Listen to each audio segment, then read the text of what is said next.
I certainly don't think banks, as a whole, are going anywhere. Um, you know, they hold, you know, one, two, three key things, which are the right to operate and the right to hold insured consumer funds.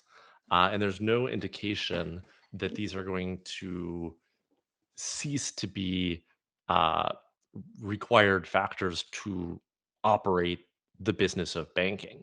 So, I mean, if I guess it depends on sort of what do you perceive the threat to be? Is it crypto, DeFi?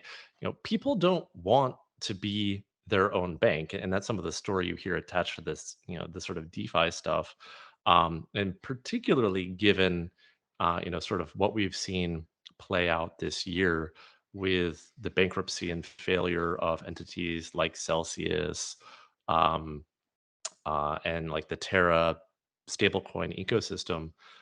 Real people were hurt and lost money, and there's there's a reason why the regulatory system has developed the way it has, and those lessons are sort of being repeated in this parallel crypto ecosystem. So if that's the threat of is that going to cause banking to go away, I would actually argue it's the opposite, and you're going to see this new crypto Web3 DeFi ecosystem, uh, you know, come under greater scrutiny, greater regulation, and as a result, start to more closely resemble, maybe not exactly, but more closely resemble the existing banking system.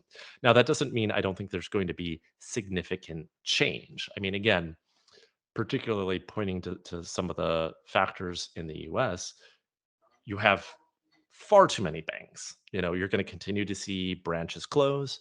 You're going to continue to see banks merge, maybe in some cases fail, get acquired by fintechs that are seeking the license.